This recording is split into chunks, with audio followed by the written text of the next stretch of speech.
welcome to episode 52 of the Midwest Angler Podcast. Scott Sturman, Matt Deitch, and we have ice. Ice, baby. That's all that really matters. We have ice. We were on it. We were on it. We were on it, you know, on the ice. They're called drug. No, not that ice. Yeah, no. Get it right. Yep. So, yeah, no, we have officially been out ice fishing, and oh, did it feel good. It did. It really did. Holy moly. I don't know. That's all I really needed in my life. I don't know. Now you just want more. Yeah, that. You got the taste. Yeah. It was like going to Costco and getting the free sample. Free sample. That's what it was. Now give me that whole dang box. Yeah, and especially for the sole fact that I end up with, I don't know, no real decent bluegills, and then you and Stu on each side of me, to the left of me and to the right of me, all of a sudden, whoop, whoop, both of you guys pull up 9+ inch bluegills. That's right. And I'm just over there catching 7s. Just over there staring at your flasher. Yep. Hey, I think I got 7 fish. Yeah, we'll talk about that. We got a great guest tonight. That's right. That's who we're going to focus on first. We have got Tanner Arndt from up in Artie's Bait and Tackle on Big Stone Lake. And that would be, Tanner is the son of Artie, the owner of the bait shop. Tanner manages it now.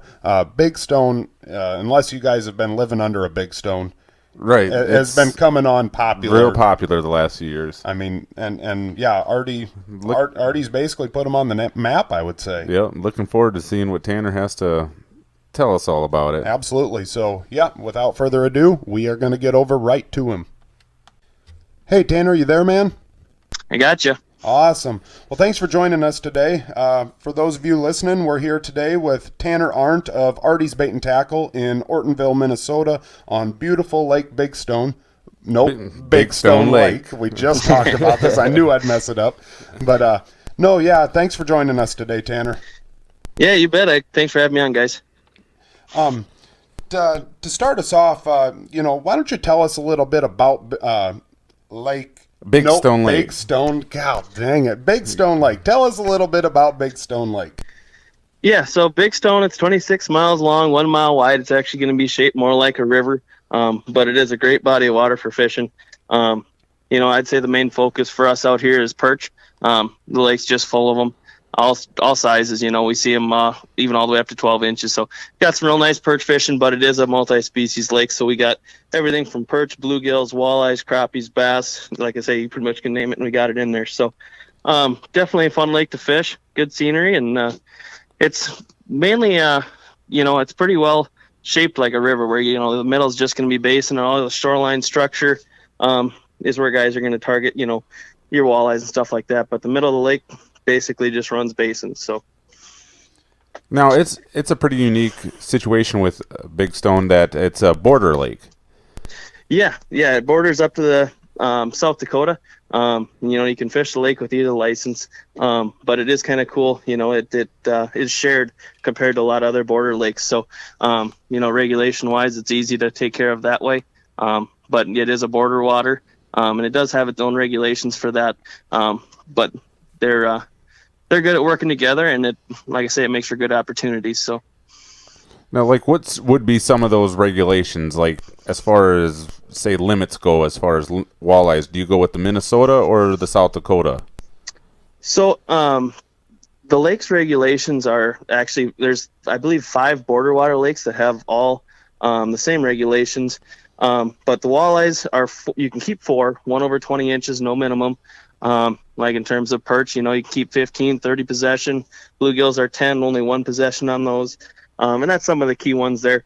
But it is shared, so it's all the same regulation, whether you're coming from South Dakota, Minnesota, anywhere you're coming from fishing the lake, it is all the same.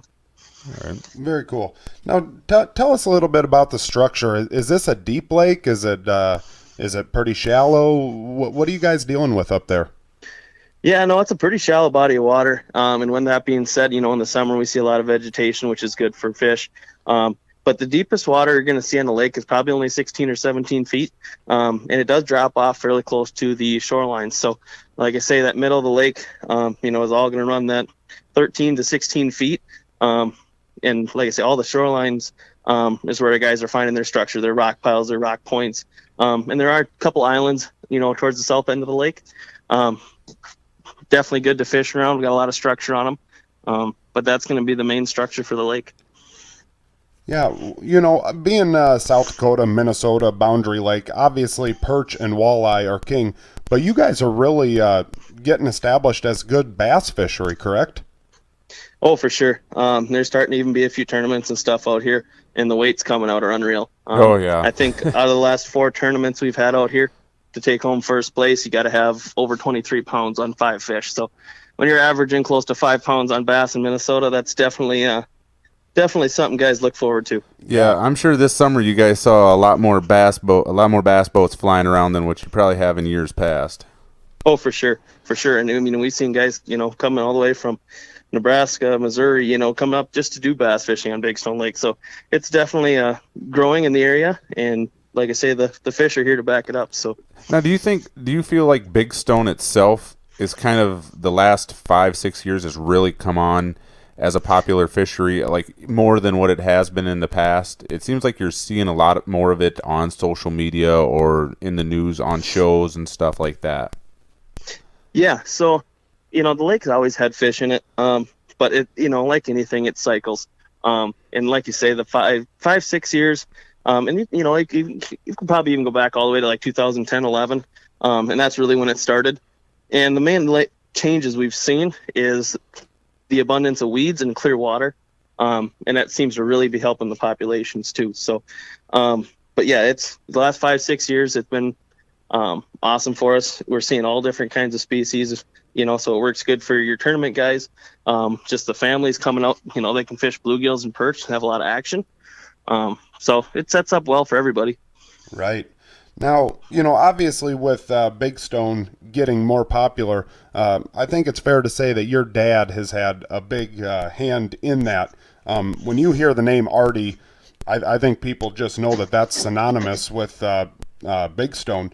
Tell us about your dad's bait shop and where it is. Just tell us about it. Yeah, so my dad obviously started here about 7 years ago.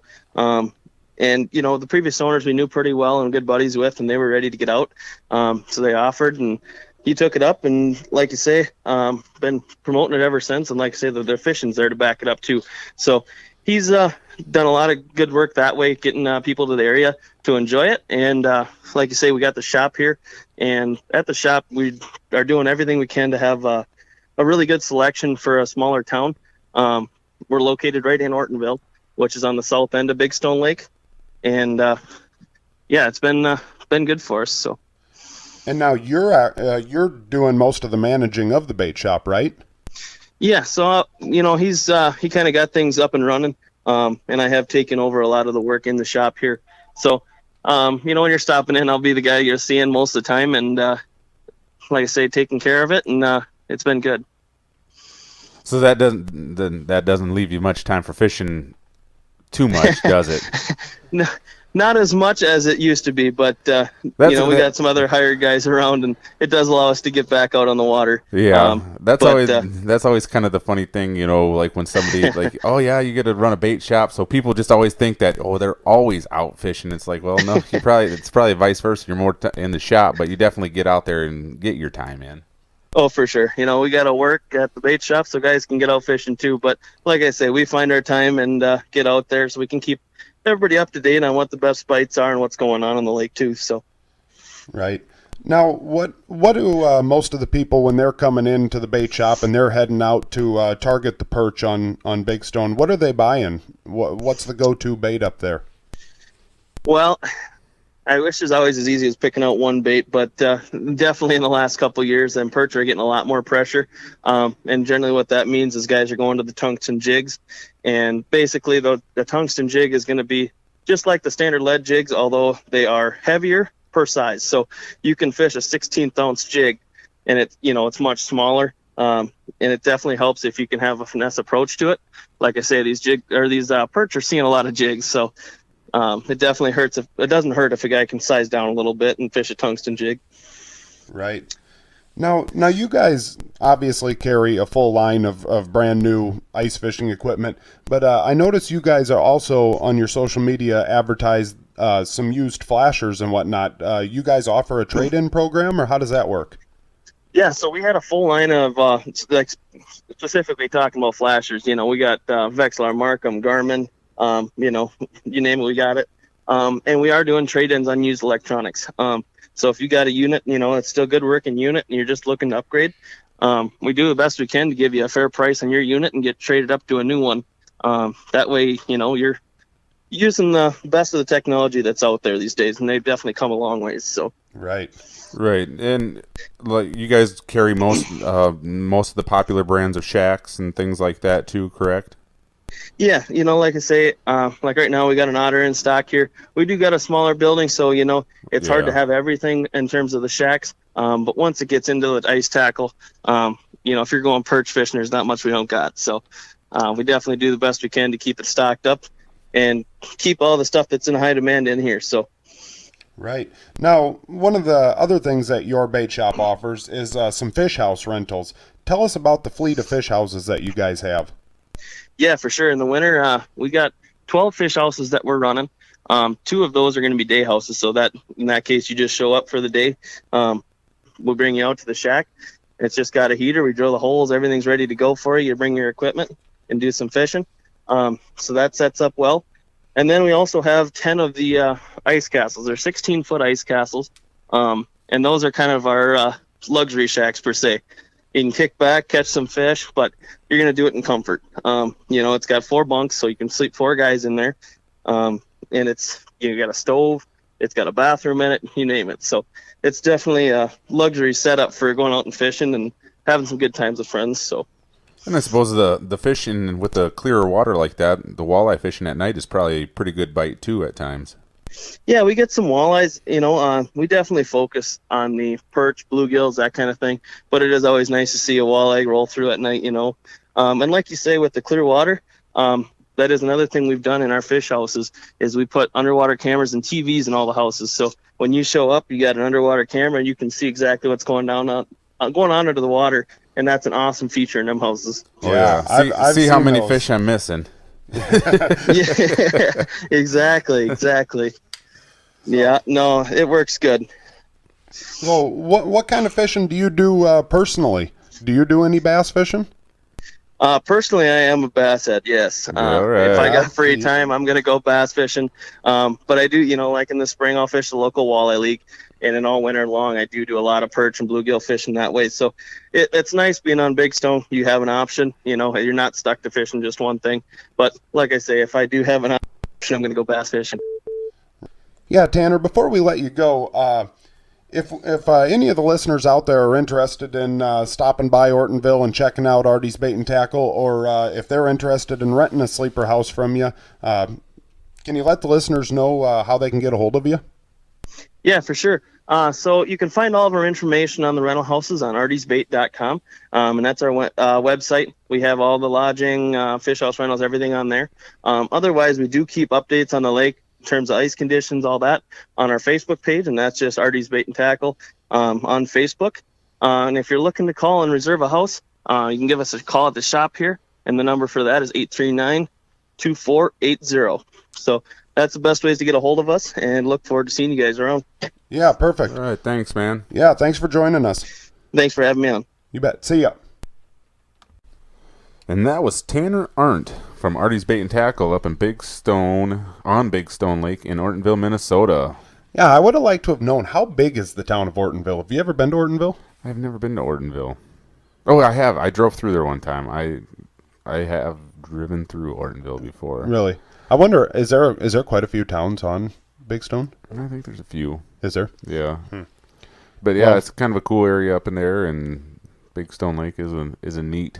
I have actually place. been to Big Stone once. Have you? Yep. Right. One of my high school classmates' family had a cabin up there, and we went up there, spent the night one time over a weekend, me and like 5, 6 other dudes, and yeah, I don't really remember much about it. I think we were probably 13, 14 years old, but Right on. I do remember it being a long and narrow long and narrow lake, and I remember there being an island out there, and I don't know. We went to some quarry and like went jumping into it, and it just freaked me out. I'm not even gonna lie. Like because they were this dude up on this rock was like, yeah, there's cars down there, and whatever. Jump. I don't know. It's just like, nah, there's probably monsters down there too. Like, I don't know. I'm not for that. It was scary. But yeah, it is. When you look at it on a map, you almost think that it is a river, or that it is part of a river. I think it's kind is of it like the Minnesota River. I guess we should have asked Artie or Tanner that. I'm not 100% sure. Maybe the Minnesota River starts there. I don't know. I think that Lacaparo River, yeah, something like that, kind of runs into that same like system. Lake as Traverse, Yeah. Big Stone, and then Lacaparo. Lacaparo's down there a little bit too. So. Golly, you know what we really should have asked him? I think that they got some slammer goose hunting up there. I've goose hunted up in the Lacaparo area before, and it is pretty cool. Yeah, I bet it didn't suck. It was all right. So, yeah, well, if we ever talk to Tanner again, we're going to ask him about goose hunting. We're going to ask him if that lake is on a river system, and we're going to ask him, we'll ask him a bunch of other questions. But, yeah, no, we really appreciate it that Tanner swung in. That was a fun interview, and something that I've really been curious, and I think both of us have been curious about, because you see so much about Big Stone, you see so much about Artie's, and yeah. And just the border lake thing itself. Yeah, I think a lot of people get confused sometimes, like when opener is on a border. There's always, Minnesota opener compared to like South Dakota. They don't have a closed season, yeah. So but there is an opener. It is closed during the season for some of it. So yeah. It is always interesting with border lakes like that, and right? Different regulations that right. go on with them. You could easily get in trouble thinking, right? I mean, you're just think, well, isn't this a Minnesota lake or isn't this a South Dakota? I mean, yeah, it is, and yeah. So yeah, it's cool, and it's neat that the states kind of work together to manage it like they do. Yeah, I've never been in a permanent fish house overnight, but I wouldn't mind going in there and sitting in front of a 55-inch TV, catching perch, just watching them come in. That would be fun. That would be a lot of fun. Oh, for sure. So, well, speaking of catching fish, that is right. Speaking of catching fish, like we mentioned earlier. We got out and we finally caught some fish. We finally got on the ice. Walked on the water. It was awesome. It was awesome. We went over to Lake Pahoja, which is a small lake right right close to us here in the northwest corner of Iowa, and we got out there. We had heard reports that there was 5 inches. We had heard reports that there was 4 inches. There was 3.5. You measured? Yep, I measured. It was 3.5. And that's not to say in a different bay something, that there wasn't 5. But where we were, it was 3.5.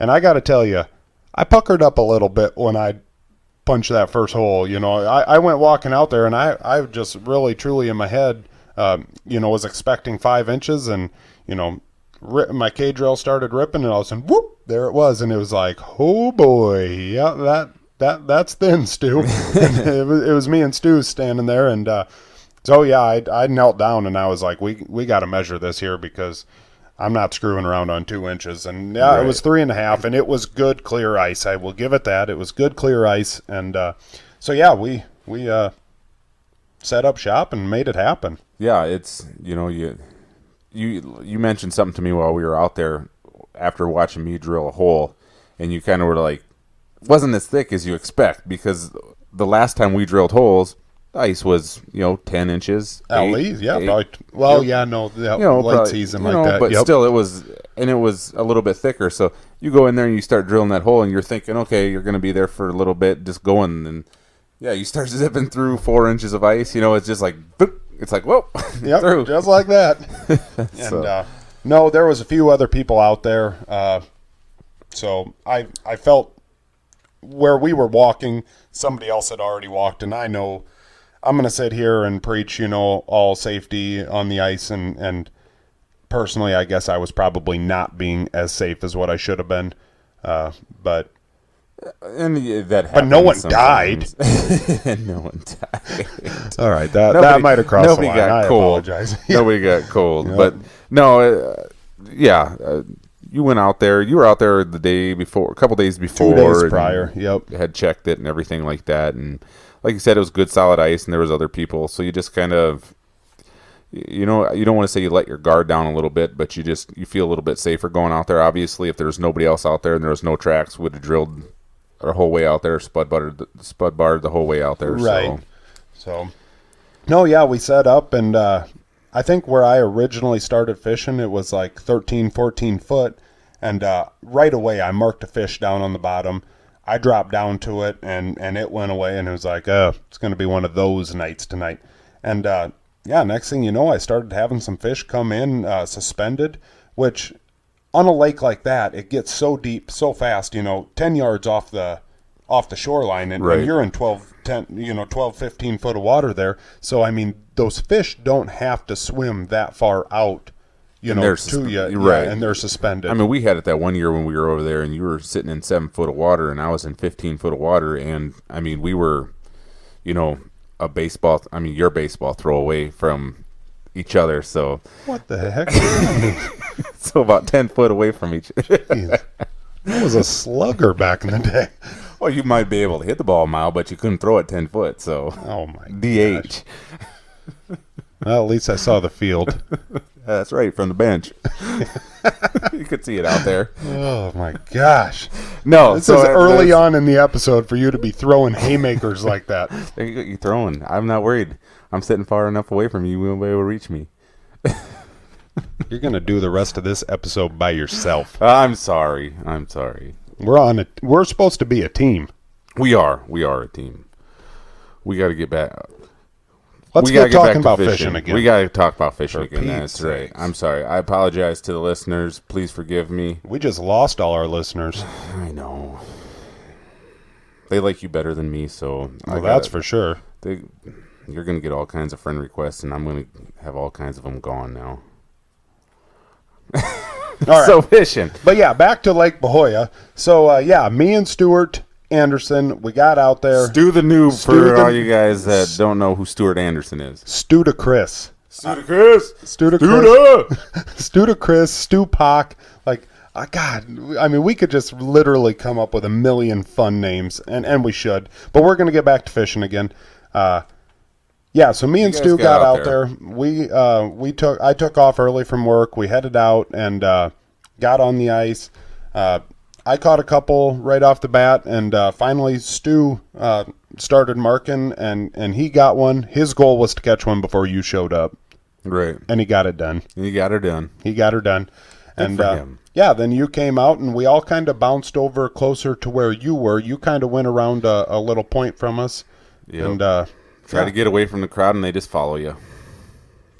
Catch a fish on your first drop. Next thing you know, no, I'm not going to say anything. No. Yep. We were out on the lake. Who followed us out there? I know. I walked over to you guys, and I had to use your drill because mine wasn't working right. So thank you for letting me use your auger. I was thinking about that. You know what that was? Karma. That was karma. That was karma because I give Ramsey all kinds of grief about augers all the time. And here I was, yeah. When you texted me and said that your drill wasn't working, it was like, oh my gosh. I didn't tell It was karma. It was karma. Yep. But yeah, no, god dang it, did it feel good to finally set the hook. And Stu caught some different fish. You caught 3 different species. Yeah. I only caught bluegills. It just feels good to get back out there and, get the hook set down because it's so used to summer fishing. And sometimes, when you're casting and reeling in or just even flipping and doing that stuff, you feel that big thunk. Right. And it's just like you got to really watch that tip of that rod, and it's a whole different thing. And you got to kind of get your body and mind and your hand and eye coordination used to it again. And you were using different rods than I was using the new Cold Snap Redline series, and you hooked them. And I hooked them. And you said right off the bat, you liked it. I like the way they feel, and I mean, definitely get out there and check those out if you're looking for a awesome quality rod for a really good price. The procrastinator in me, I was not running the Cold Snap Redline series rods. I've been waiting to go and buy some reels for them. I've been waiting to get them set up. Stu texted me, said, hey, you want to go fishing? And I really, truly did not expect to go fishing until a week later or so. Right. And all of a sudden he said, hey, let's go fishing. I didn't have anything set up, so I used a rod from last year, a rod that had a knot in the line. I was totally unprepared. It was not good. It was a bad deal. It was just all about getting out there on that first trip. You just had to work the kinks out, and we did that. So, yeah, any more than that, you couldn't ask for it. I told Stu on the way over, I was like, if we can each catch 3 fish, Right. Because in all reality, maybe we got about an hour and a half of fishing in, maybe. right, that. yeah, maybe us when a you half really- hour longer than you, and Right. It really wasn't it wasn't like we were out there all day or anything like that. It was just a quick run over after Yep. work, like you said, and yep, just try to set a hook. right. So, no, but I do officially think that we can say ice season is officially here in most of the ice belt. Right. But still, one of the things that we're going to talk about, you still have to proceed with caution. I mean, Right. we were out on 3.5 inches the other night. I know that there's plenty of people that dare to go on less than that.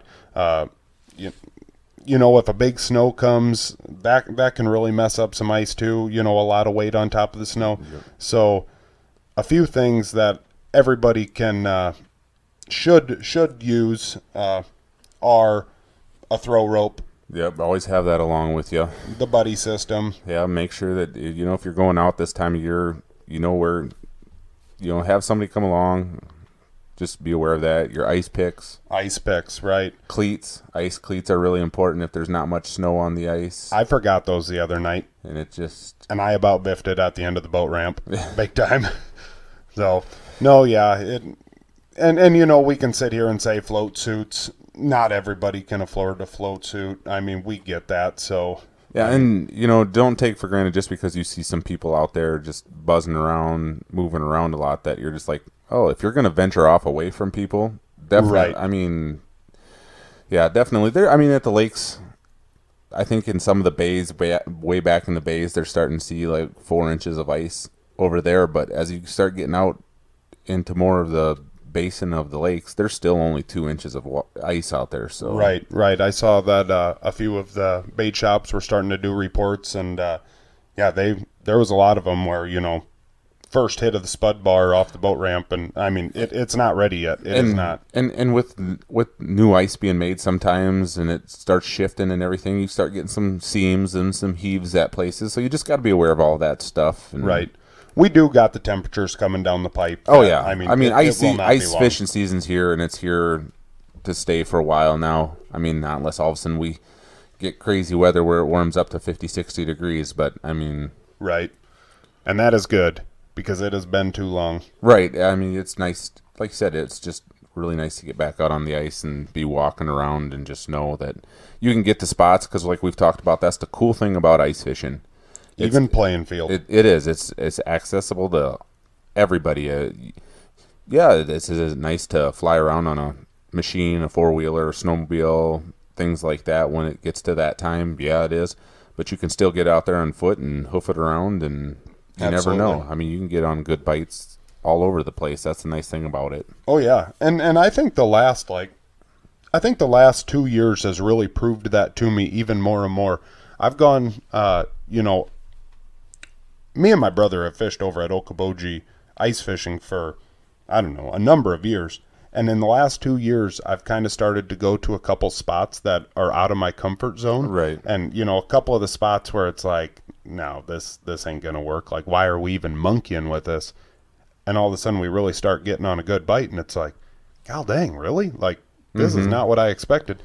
And so you don't gotta walk all the way across, Right. Start drilling some holes, every so often, and If you're not put if a you're- Vex in, and if you're not marking anything, well then you got the luxury. You can just move. right. And sometimes you don't have to move real far. No, I mean, that's no. why we're looking at like lake maps and stuff like that. So if you get in on something, or if you summer fish and stuff like that, and you kind of remember where weed lines are and stuff, along those lines from the summertime, that can help you out when ice fishing season rolls around. Absolutely.